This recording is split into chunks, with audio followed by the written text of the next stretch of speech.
Hello, I'm Andalera, and I want to talk about animal totems and animal omens. You know, animals, they play a very important role in human life and human evolution. They are the most innocent creatures to walk the earth. And they have learned to grow and adapt with us over the years. And whether you know it or not, there is a reason why particular animals are with you throughout your life. Because everything in your life happens for a reason. Nothing is by chance, nor coincidence, or by accident. Every single moment and every second of your life has a purpose and is meant to be. Now, specific animals have specific roles and specific meanings, and this has been known throughout history since we can remember. We identify certain animals with specific things that are happening at the time. They are used with medicine, they are used with magic, and they are for sure used with witchcraft. If I can share a story with you. The hawk, for example. The hawk, if you see a hawk, represents safe passageway, safe travel. They will protect you with any form of travel in this world and in the astral world. They are a guide, and they give you protection. And they warn you about impending danger. Now, one day I was with my mother, and we were traveling in the desert. And we were all alone, driving on the road, and I saw a beautiful hawk circling above us in the car. And I noticed it, and I just looked, and I became aware of it. And we were traveling, so naturally the hawk was there. Within half an hour of driving along the road, it became overcast, and clouds were coming in. And of course, naturally, I didn't think much of it. And then up ahead, I could see a truck coming in the opposite direction. And we were talking, and I didn't really think nothing of it. And as the truck was approaching us, it became closer and closer until we were about to pass and cross.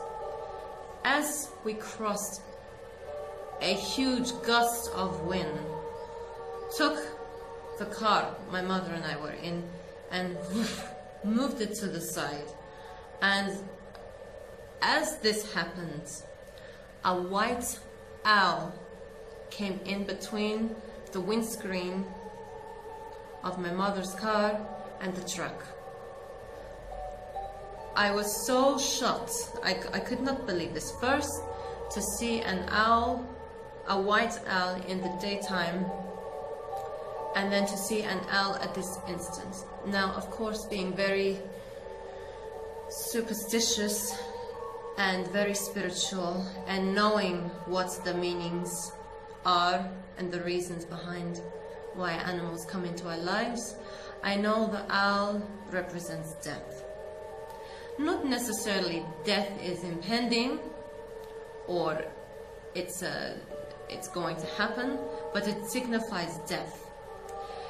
Perhaps death is around. There is death in regards to spirits in presence, but it means death. And I was so surprised after this happened. I was shocked, and my mother, she didn't understand, and she said, "What is wrong with you?" And I said, "I feel like this is an omen, and I knew it was an omen, and I went on to explain to her about the hawk giving us a caution, giving us a warning. And then I said to her, the owl represents death, and I feel that perhaps this day it was a death date, because everyone in their life has death dates of when they could die, but perhaps they have not finished what they are here to do on earth and they decide to stay. But this was a very profound moment, and it wasn't until after that I meditate on it that yes, it was a death date, and it makes you realize and really makes you grateful for life and how we can really be grateful and really appreciate the beauty of it, and to never take it for granted. And so this was this time, and this is one example of using animals, paying attention to animals, because really their movements may be very subtle, but believe me, they are of some kind of significance, and they do mean something. So pay attention the next time you're in a park or looking at an animal. You know, they really have smart minds. And I know we look at animals and they cannot communicate with us, but they really work with Mother Nature. They really communicate with the spiritual world, because the spirit world know that the mind of the animal is not corrupt, and their messages are more simple and easy to convey. And now I will continue with a part 2, because I know I'm going to run out of time because I have some more things I would like to share about animal omens and totems. Until part 2, blessed be. Now, I want to share with you another time in my life. I was visiting my parents, and I woke one morning and nobody was in the house, and they live in the country. It's very quiet. It is the desert, and it's very simple, very beautiful, fresh, clean air, and lots of animals, lots of wildlife everywhere. And I awoke early, and I was at the kitchen making a cup of tea with honey, green tea, and this black crow.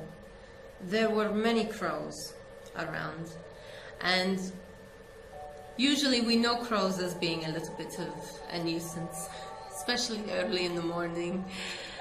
But at this time, this crow, he was very, very adamant about talking and getting his message across to me that he was around.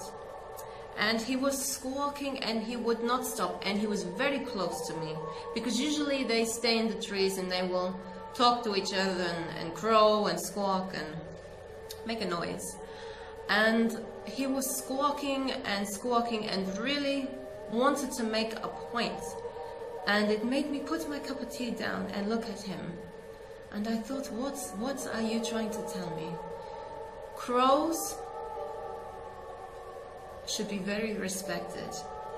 Crows are magical, magical animals. They've been associated with magic, with witchcraft, and with spirituality for thousands of years.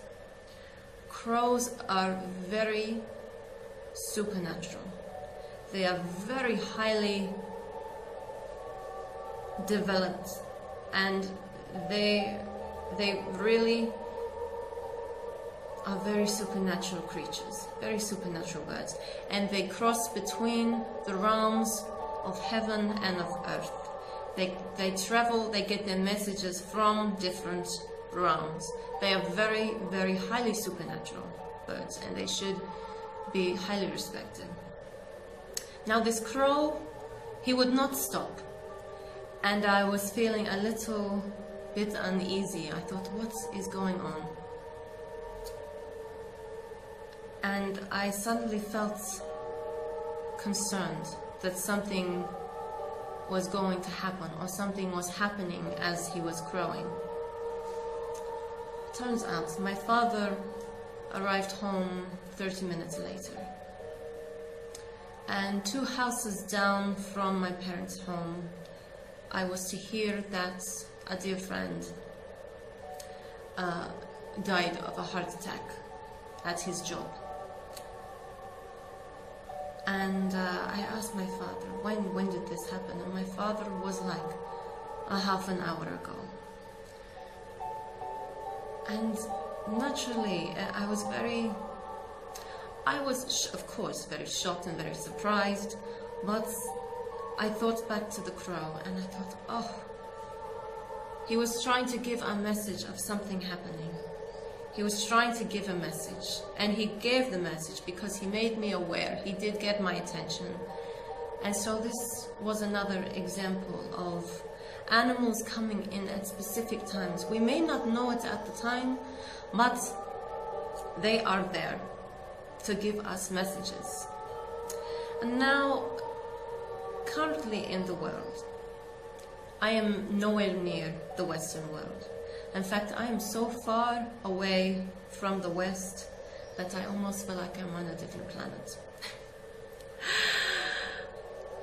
I am deep within the Arabian desert, and animals are highly respected here.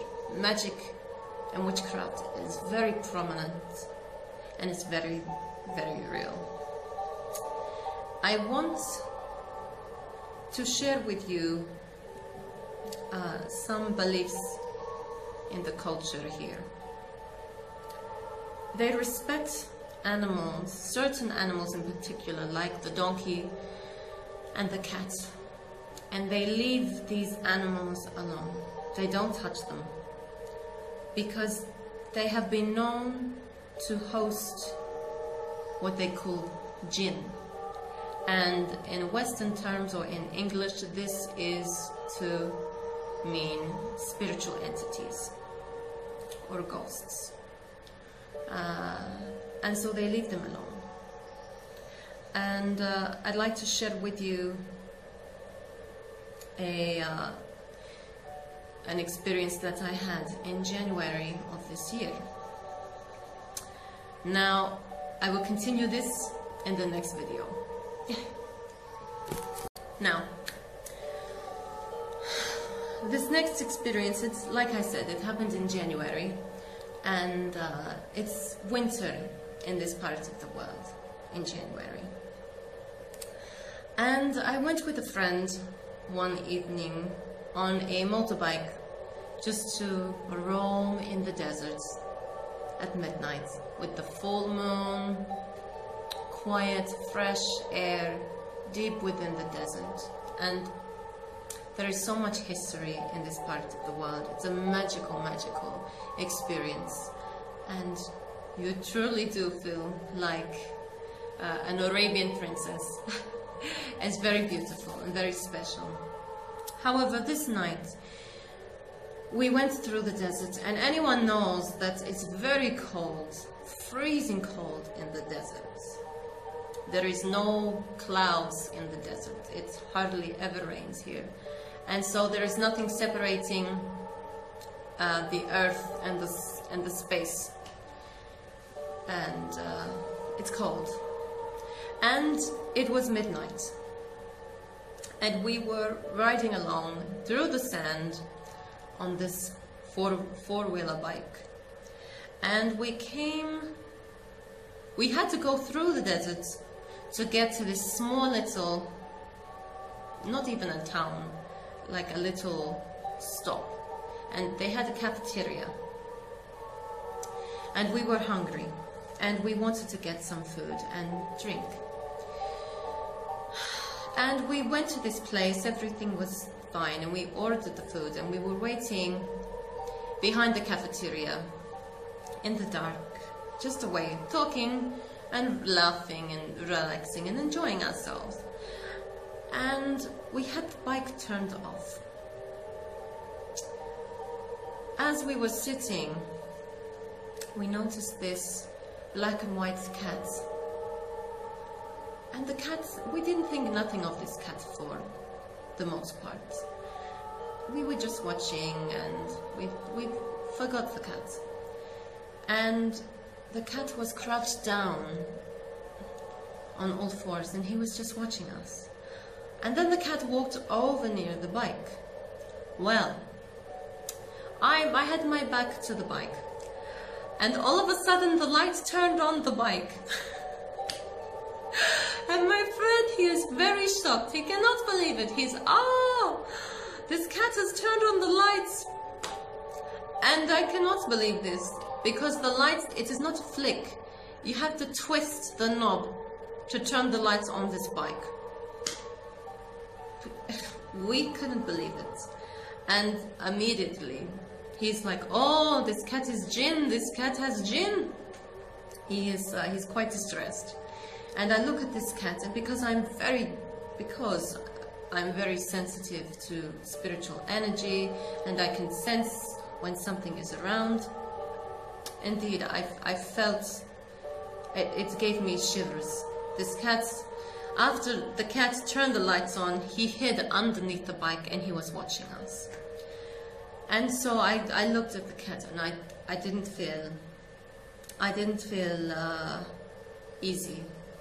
I felt something was going on here. Okay, so we got the food, we ate some food, and we put the cat in the back of our mind. The cat was still around. He didn't meow or anything, he was just quiet in the back watching us. As we were about to leave, we pulled the bike out, and we went to start the bike. And unfortunately, the bike would not start. And we had a full tank of gas, and the bike, when we would turn it, just, it was dead. And my friend, he cannot believe it. He says, this is jinn, this cat is the jinn. And the cat is watching us as we are turning on this bike. And we cannot start this bike. And I am looking at the cat, and I know this cat is not right. There is something going on, and the cat is doing this to the bike. And I start to say and chant some things in my mind, and start to concentrate and focus my intent and focus my thoughts. We must have been there for a half an hour, and my friend, he didn't know my connection with the spirit world or my sensitivity. I'm not one to talk about it too much to people. And I kept saying this over and over in my mind. My friend is calling his friends, please come and pick us up. We are stuck in the middle of the desert. Allah, we cannot do anything here. We are stuck. And I say, no, it's okay. It will pass. But no, he called his friends, and they were on their way. And then something told me to shake the bike. Shake it. And I am shaking the bike as I am saying prayer, as I'm saying chants, as I'm talking. And my friend is saying, what are you doing? What are you doing? I say, okay. I shake the bike, and the bike turns on after about a half an hour. Now, of course, after this, my friend, he wants to leave immediately, and we go. But this is an example of animals giving messages, and spirits working through animals to let you know that they are indeed around. Now, I know they're around because I'm having orbs, even in my video, coming. I can feel when energy is around. I feel it. You can feel it. And if you are lucky enough, you can see it. If you are psychically advanced, or you just have the natural gift of seeing, you can see them. And most of the time they are just curious. They are curious. They just want to know what's going on. You know, they are just like us, but on a different plane. You know, you get the happy ones, you get the sad ones, you get the crazy, you get the angry. They are all there on another plane. Like attracts like. If you have a high vibration, you will be more attractive to the higher vibrations on the other plane. If you're angry and dark, you are going to attract angry and dark energy. So always try to have a lightness in your mind. I have another example of animals and animal totems, but this has quite a unfortunate ending with it because of, I feel, disrespect on this person's behalf. And I will talk about this in the next video. Until then, blessed be.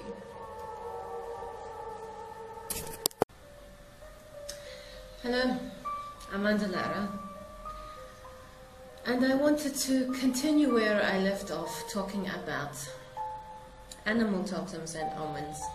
Now, as I explained in my last video, I said that I would talk to you about an unfortunate occurrence that happened with a friend of a friend. A friend of mine went camping with many friends of his, maybe 10 or more young men, and they went deep into the desert, maybe 3 hours away from where we are now. And they went and they stayed and camped, and they set up their fire, and they were enjoying themselves. Amongst them there was a young man, and he was going to university. He was a top student, very academic, A-level, very good with sports. He was at the top of his level with sports and academics. So he was very good, and he was very fast, and with regard to running, because he was a track runner. And so when they got to their location and they set up their camp, they found a donkey standing by himself in the middle of the desert. And it was dusk at this time, and the lights were put on the car. They used the headlights to give light to set up their camp.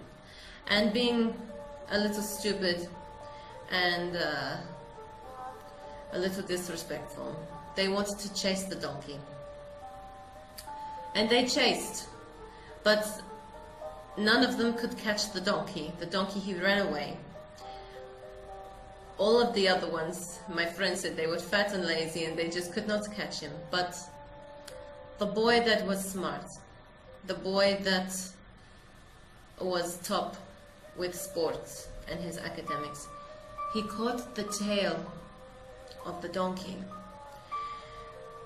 When he caught the tail of the donkey, he was dragging behind it, and naturally the donkey for sure was distressed and very upset. Unbeknownst to the young man, when he let go of the donkey, he got up, and as he got up and turned back to his friends, something slapped him across the face, and there was nothing there. Something slapped him and then pushed him in the back and pushed him to the ground. And then something scratched his arm and he became bloody, he was bleeding. And his friends were watching on through the headlights of the car. They could see everything that was happening. And they all became very scared, very upset, and very spooked. And the donkey was watching this happening. And they all knew immediately that this donkey was not just the donkey. It was obviously housing or being a host of a jinn or a ghost.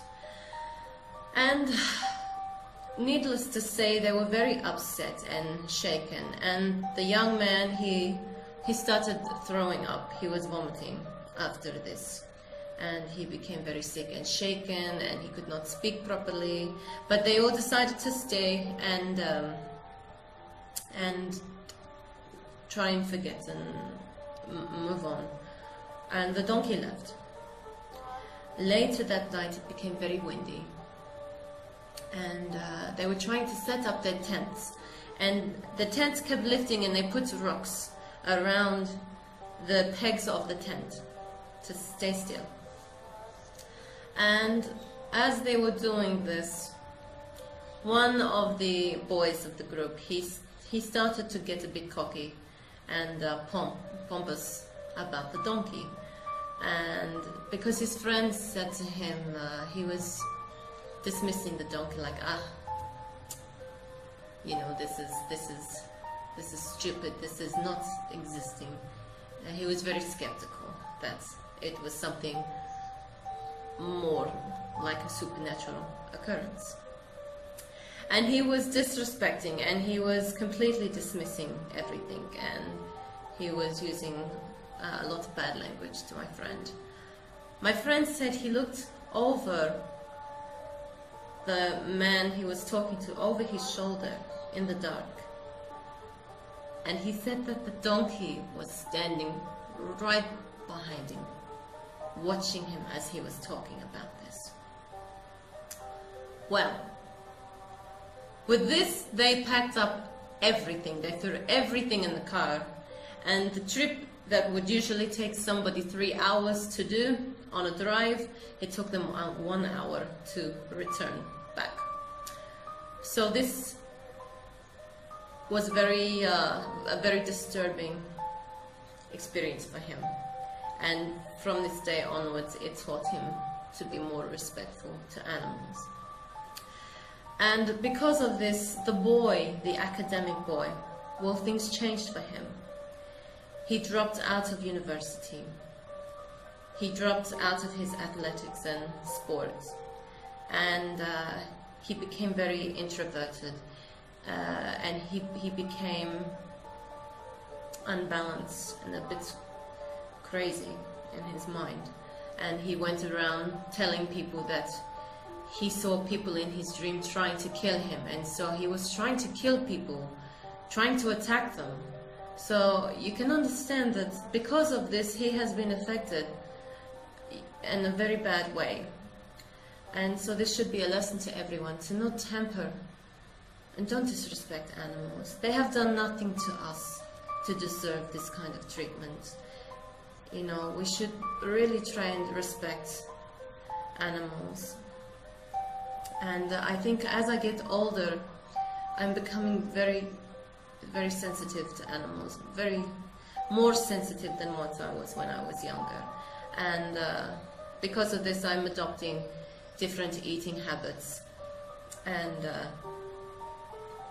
I can't, and I think, sometimes I look at an ant and I think, wow, they are so little, but they still have a meaning on this earth. And I will walk over him, and I will go out of my way not to step on him or to squash him, because I think even though he's little and he's tiny, and his heart and his body must be microscopical, that he still has a place on this earth.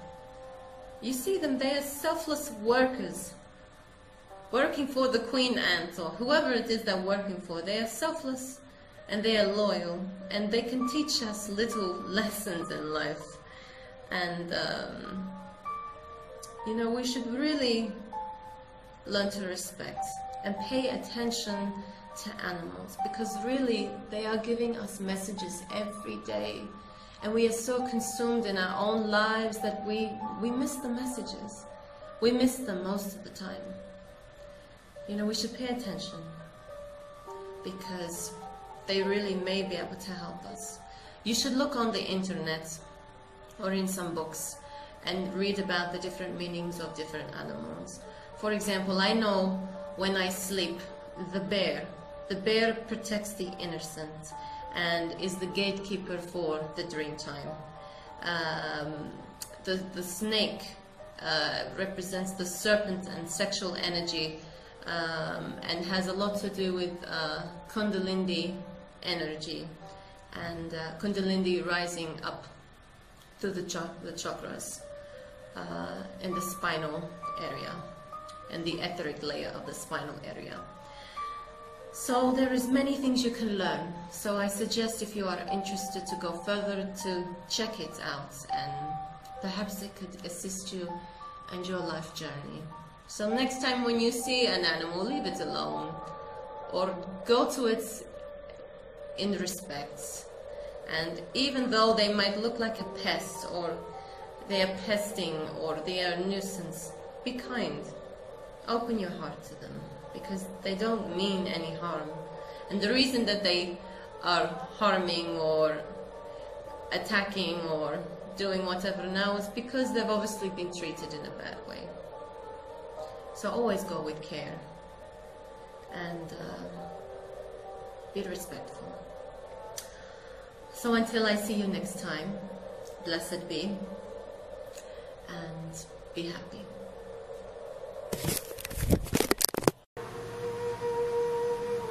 Hello. So I wanted to talk about meditation. Meditation is the key to unleashing any kind of spiritual development, any kind of psychic development, any kind of self-development that you need to progress and to become deeper and come one with yourself. You know, when you begin to meditate, first of all, you know, there's so many techniques, and there's so many, you know, depending on what faith you follow or religion, there's many different techniques there, you know, different techniques with yoga, with Hindu religions, Chinese medicine, you know, there is a lot of techniques, depending, you know, depending on what it is that you follow. But there is one main part of meditation that most meditators know, and it is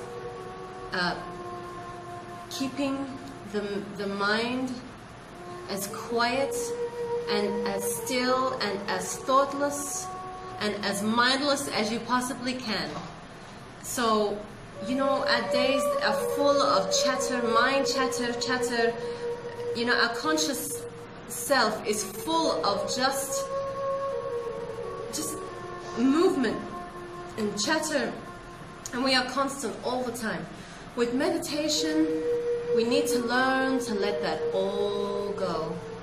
And, you know, I feel, even though there are so many techniques, the most basic and I feel the most effective, without getting lost in, you know, meditations with chants or perceiving or visualizing images, or, you know, the easiest for beginners, and I feel the most effective still, is, you know, finding a comfortable spot, sitting on the floor or on the pillow or on an upright chair, and clasping your hands together on your lap, crossing your legs, and just focusing on the breath.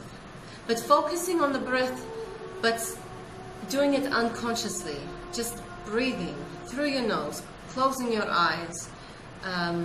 You know, and I have a link, a favorites, that I've added on my channel that you can see, and it explains it wonderfully. This technique is amazing, and it's simple, and it's the most effective, without getting lost in different chants and different ways, and, you know, different postures, and, you know, it really it depends. So the most basic and easiest is the one that I've put on my channel. And when we begin to meditate, at least minimum 20 minutes a day, you deserve to put this aside for yourself.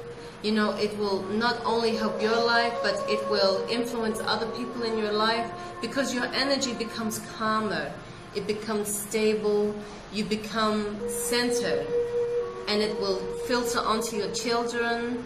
You know, even your dietary habits will change. You feel like you want to eat more light food. As you become lighter and in your higher self, your diet changes. You feel like you are transforming, and you are. Believe me, you are transforming. You are delving into the depths of your own superconsciousness, your own soul, and your own self. Now, when we start to breathe in the meditative state, you know, we focus on the breath, and that's it. You know, and when we're meditating, you know, it's very hard as a beginner. I mean, it may come naturally, but it's usually very hard for beginners to stop their mind from thinking. I know for me, when I first began meditation, it is hard to stop thinking. Even unconsciously, thoughts are coming into your mind, and you just think, oh, stop thinking. And it's so hard. And once you do it more and more, you can just focus on the breathing. Once you start to focus on the breathing,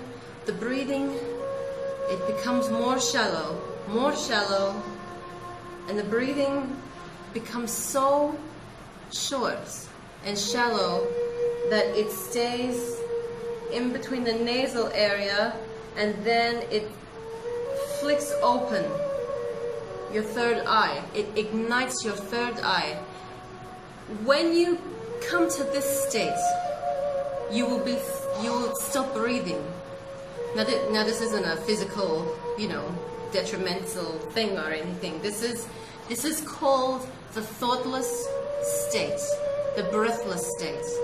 And when you reach this state of meditation, this is when you will get the cosmic energy from the universe filtering down through your whole etheric layer into your nadis. These are etheric pipes in your etheric layer, and this energy filters through and moves through your whole body. It cleanses, it purifies, and puts in this cosmic energy that you cannot even fathom or comprehend unless you are there in that breathless state. So once you get to the breathless state and ignite the third eye, you have access to knowledge that we cannot understand. You know, you become psychic, you become intuitive, you know, and the more you do it, the more accurate you become, you know. And it may come very easy to you, and it may not, but the key is consistent practice. You know, I'm doing 2 hours of meditation a day, and I feel it is also very good to meditate while you're fasting. I regularly do orange juice fasts. I am a practiced fruitarian, and I feel it is the most cleanest and healthiest way for me to live. Whether or not that's for you is, you know, your choice. But for me, this is what works best for my body. So, you know, when you get to this state, the thoughtless state, this is when the cosmic energy is filtered through your whole body. It is amazing. I don't know how else to, I cannot even describe it. You will have access to different dimensions, higher dimensions, access to knowledge that I couldn't even tell you about. Everyone's journey is different. You will start seeing images in your third eye. You would get messages, you will hear things. You become ultra sensitive, and you become ultra phenomenally amazing. This is your true self. If we can do this, we know that we have passed the threshold of death and birth, you know, and then we realize that we are only eternal souls, eternal beings. We are, you know, and it's really amazing. So meditation is the key. If you're not meditating now, please start. It will, you know, I think every good mystic or witch, you know, or spiritualist, they will tell you, meditation is the key. It is the key. It's imperative. So start. So like I said, there is a link on my channel. Click it and have a look. It's in my favorites.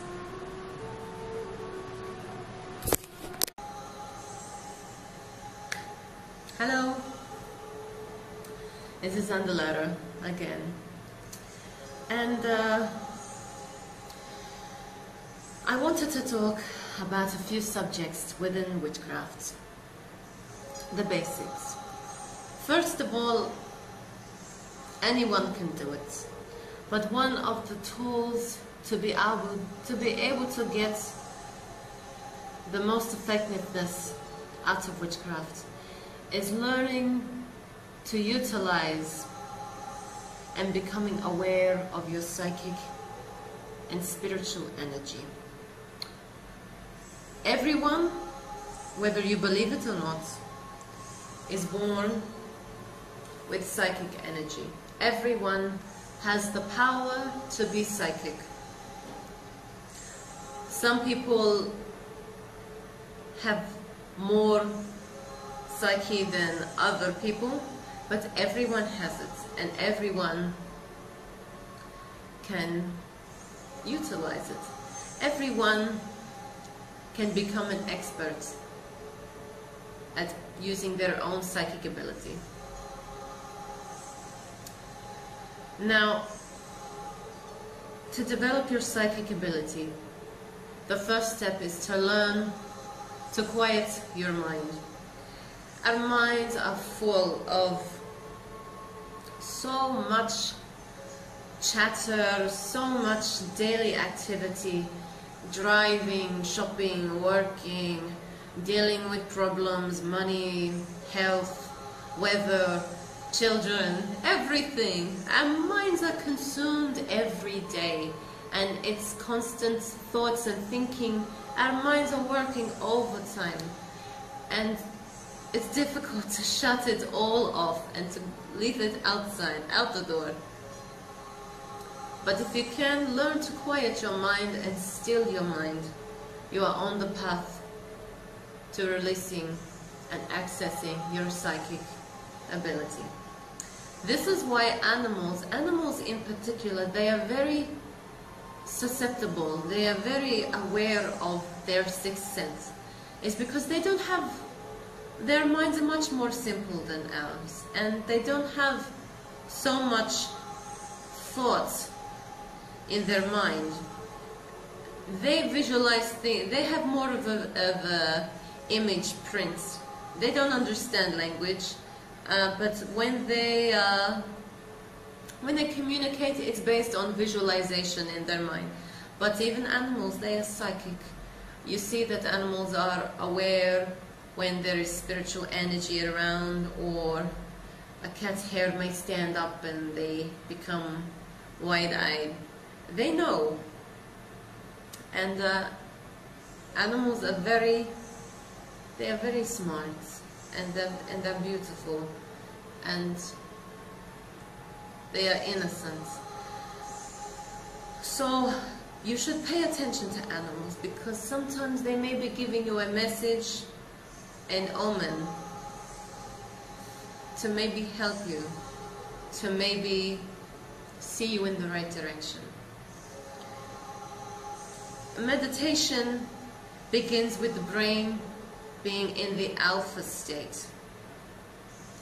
We have 4 types of brain waves. They are beta, we do a daily life in awake state in beta. Then we have alpha, then we have theta, and we have delta. Delta is beyond the dream time. It is complete in deep sleeping. But the theta and the alpha are where the psychic energy works effectively. Our psychic energy and our psychic ability and our third eye, which I'll explain, it is like a muscle. It needs to be trained.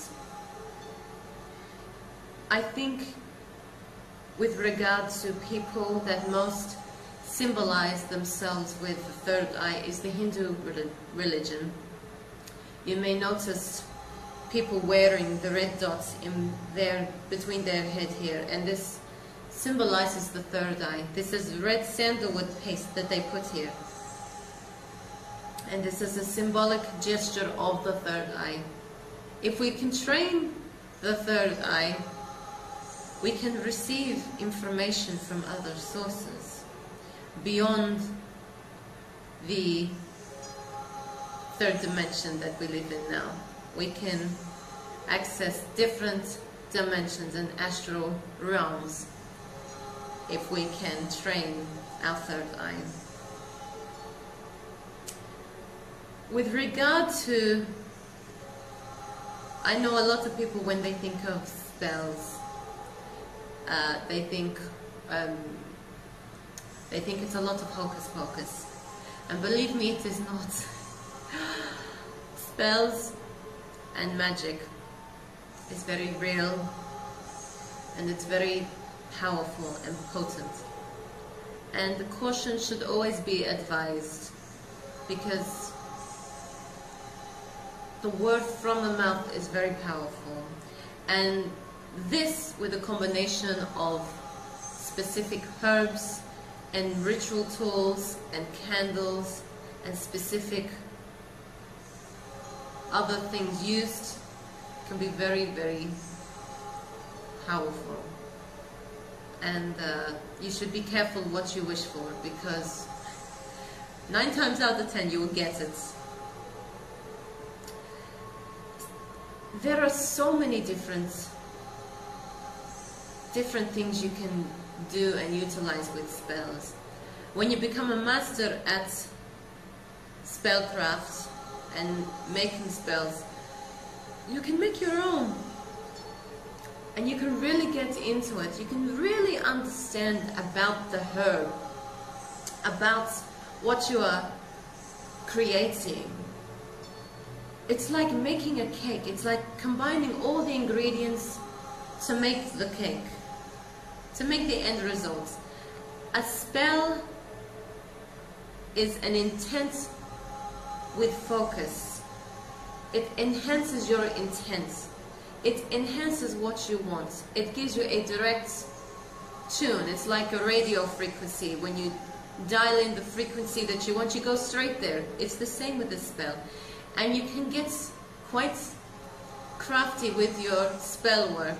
You can get very rare ingredients, like a herb. Let's say, for example, if you want to invoke the spirits, if you want to invoke the spirit world, there are certain herbs such as the dittany of Crete, which is only found on one place on earth, which is on the Aegean island of Crete, or mastic, or poplar. These herbs are used to invoke the spirit world. There are so many different things. It's a whole different subject. There really is a whole curriculum to learn about witchcraft. And believe me, it is not a joke. It is very real. And they really do come to pass. Now, I won't talk much more, because I am notorious for going over 10 minutes, and since I will be posting this on YouTube, I must keep it to a minimum. So bear with me. I will be back for more, and please feel free, if you have any questions, to contact me, and I will be in touch. In the meantime, blessed be.